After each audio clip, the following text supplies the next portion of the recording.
be best for this sort of thing. So the ESP IDF framework actually comes ready-made with an HTTP server. It's very convenient. Uh, you basically, this is like the user code that you would write. It has this request handler. I define this function. I say like, oh, if the URI is the base one, if it's the one at the bottom, then respond 200 and send them, a very basic web page and that sort of thing. And then if it's anything else, I'll just say 44. And then I register this by like putting it into a callback. I just registered it as a wildcard, so every single request will go in here. And then I call something, and then somewhere else, like after the network's set up, like the ESP-IDF handles the whole, like, oh, we have an HTTP daemon. So we have a web server. We're done. This is a microcontroller serving a web server. You can navigate to it in a browser. It is a computer somewhere else being the table. And then, yeah, you can pretty much host whatever you want with that. But naturally, like, there's quite a few things missing when we think of web servers. Like, we think of the ability to have more than one page. We think about the ability to, like, write things on those particular pages. So I figured like a file system would probably be a good idea, like a way of hooking up the file system to requests, a cache, because it's probably slow if you're pulling directly from Flash, and then some other things, and then also like actually a blog, like a thing that goes on the website. So starting with the file system, I spent an unreasonable amount of time trying to like make my own custom key value store, which over time started really looking like a file system, just without like error checking or durability or anything like that. And so finally I caved and I went for little fs because it shows up first when you Google. It's pretty cool, it's popular, it's well supported, it's like does wear leveling and power loss resilience, and it's made to work with like really tiny file systems, which is something I need in particular here. So yeah, I made a cache. This isn't really that important, but I made a cache. It just, when the microcontroller boots up, I have a list of files that I want to store in the cache. It attempts to store all of those. It only does it once. There's no deallocator. There's no like smart caching thing. This project is not that serious. And long story short, like this is the components that I ended up with. Like I have the stuff for the caching. Oh, laser pointer. I have the file system. I have like a MIME type handler, which was like cute. I spent a lot of time with like gperf and that sort of thing. Yeah, what's up? Oh, sure. Yeah, spent a lot of time with gperf and that sort of thing. Yeah, so this is the full like organization of the firmware that I'm using. And so I'm done. If I make a blog. So I don't really like JavaScript or anything that does like dynamic generation in the back end. Like all of that sort of stuff is really confusing and I don't like doing it. So I chose to use a static site generator. Similarly, I tried to write my own at first, like doing like string substitution with awk and sed and that sort of thing, and that was kind of a nightmare. So eventually I caved and then once again used an out-of-the-box solution. So a static site generator, for those who don't know, it basically, you give it some files, in this case Markdown, and then it will pre-stitch together all of your resources, all of your website stuff. It does that all before anybody loads, and then I don't have to worry about it at all. It's just loaded into the file system, never changes, until I flash it again, which is really nice. So I aped this one guy's theme, I made it dark mode, and then like added a picture of myself, and then, yeah, it was pretty much off to the races. And if anyone's noticed, this website is, or this whole presentation is actually also the website, just with like additional styling, because it turns out if you print to US letter in landscape, that's like almost the aspect ratio of a presentation, which is pretty convenient. I did that instead of writing the presentation. So, a quick aside, the bottlenecks for this were not at all what I expected. Like, I thought the cache was gonna be really important. I thought that it was gonna be really slow loading, like I thought it was gonna be really CPU bound. It turns out that like, it's the HTTPS session setup and then like a rounding error. It's like 10 seconds to do the HTTPS session and then like a second to do all the actual resource exchange. So, I figured that the best thing I could do for speeding things up was to just try and have as few HTTPS sessions as possible, But unfortunately, like the HTTP server on ESPIDF doesn't support like multiplexing or anything fancy like that. So I just decided to hard bundle all of my resources into each HTML file. So sometimes that's easy, like CSS goes in a CSS tag, JavaScript doesn't go on my website, like icons, that sort of thing. Um, the most complicated thing of which I did for that was I wrote this little Hugo shortcode, which basically it base 64 encodes. Woo, sorry. Base 64 encodes all of the like image or video resources, and then just like slaps it in there as a resource, and then you don't have to actually query a different thing and set up another HTTPS session, which is very convenient. Let's see. Yeah, so with that, I had like an actual website that I'd built, and now I needed to load it onto the ESP32S3. So, how do I do that? There's somebody who was it? I wrote it down. Earl Philhauer. Thank you, Earl Philhauer, who made this really nice CLI called Make Little FS, which is really easy to work with. It just takes the build output that I have from Hugo, so Hugo server or Hugo publish or something, and then it takes all of the files that are in that file system, it zips them up, and then it puts them into a file system image. Super easy. You can see that like I broadly. I need to stop going over there.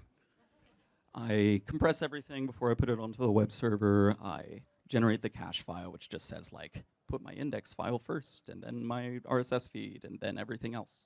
And then I load it in with OpenOCD and all that sort of stuff. And then it's a blog. So if you want to read my blog, come to my apartment. Connect to the Brat Wi-Fi network. The password is you want to guess. Navigate to 192.168.1.181 in your favorite web browser, and then you can start reading whatever I end up publishing, if I end up publishing something. So I need to publish my website. This is Wendy. That's my OpenWRT1 router that I've had since January or something. They just started shipping. I basically needed to set it up so that the public IP address of the router was associated with the resource on my LAN. For the OPSEC folks, I do not have a DMZ. Like, this is all on my private network. Please don't kill me. So with this, I realized that, like, this is the real documentation on port forwarding on OpenWRT, by the way. Like, I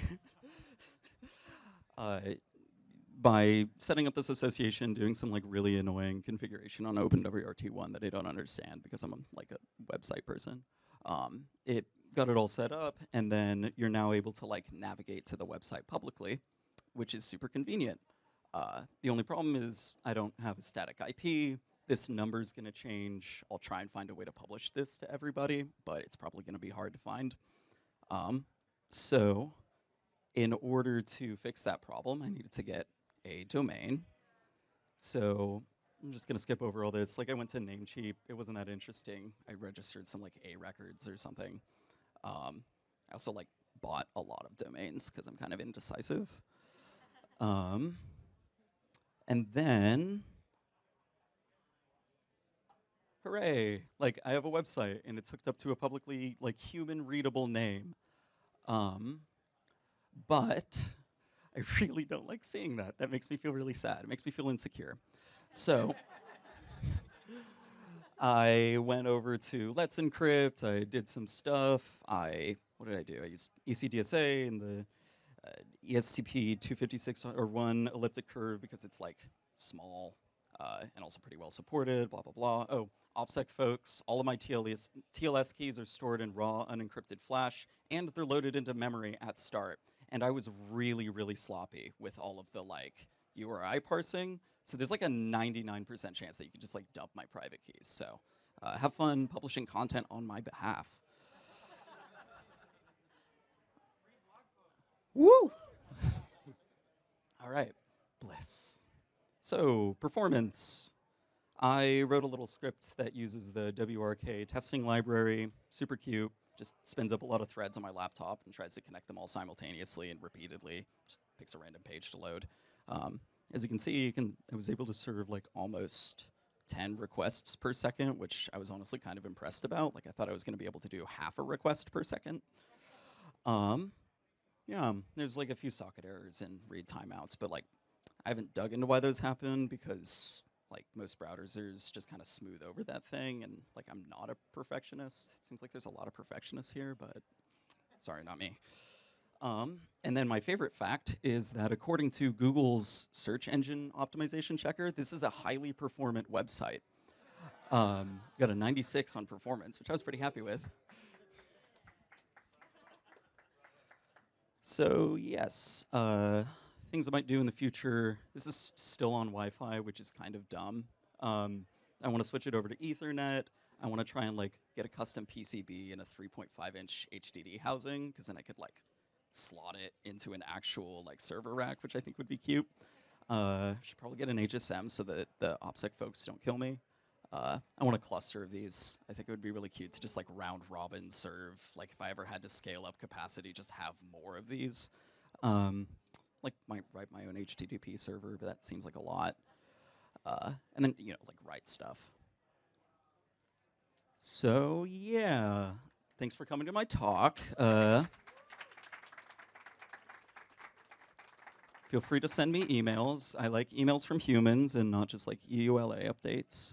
Source code is all in this repo. It's all there. You can see like me lose my mind over the course of a couple months. You can also see me. When I write my articles, I am doing it in the public eye, so you can just see whatever I'm doing right there if you feel like it. Yeah. Any questions? Oh, thanks for being in my public stress test. Yes. I would love to add a visitor count. So one of the things that I really want to do is, the system that I have right now just like looks at whatever's in the cache and then it looks at whatever's in the files and then it serves based off of that. I would like to have like a dynamic page that somehow says like load counter, like how many people have visited the site recently, all that sort of stuff. Because it's actually not that hard to have dynamic stuff get served. Yes. So you said sometime at the beginning that the HTTPS session was the biggest thing, and then actually serving the data was like nothing.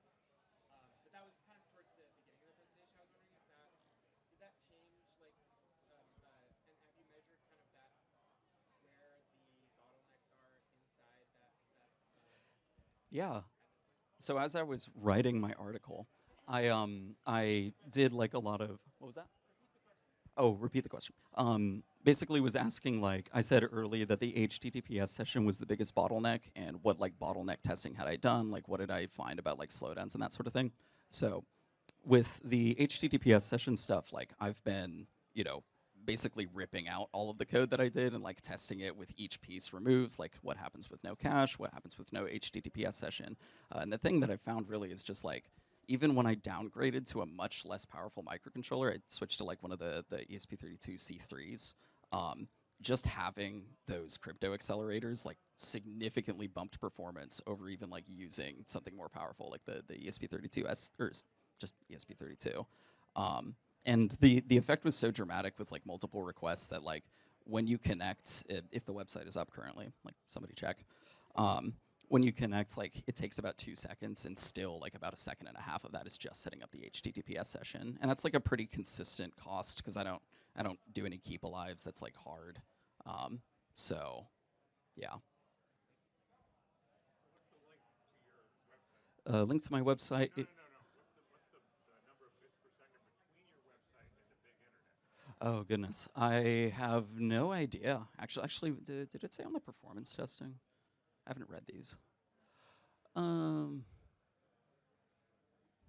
Their transfer per sec, 277 kilobytes per second, apparently. Right, but if you're on the same network and you do like a speed test or something, what is your upload speed? Oh, like what performance do I get? Like, Yeah. just in general. I have no idea. I think it's supposed to be symmetric. It's like Google Fiber, so it should be a lot faster than kilobytes per second.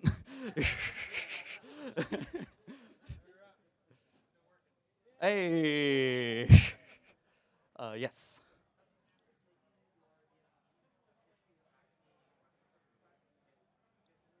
Have I considered making my ESP machine do the let's encrypt request to refresh the certificate? I did. There's like the clients and whatnot that allow you to do that on like a Linux-based thing. It's really annoying. Like it's like not a trivial thing for me to be able to refresh these certificates. I thought about just like daisy chaining it so it would make like a request that would then get translated through like a Raspberry Pi or something so that I could sidestep it. But then I realized that I would have like my private keys publicly accessible in unencrypted flash and connect it to a Raspberry Pi, which has access to my Let's Encrypt, has access to my local network. And like I'm already committing a lot of sins, and I figured like don't tempt fate. Cool. All right. Thank you so much.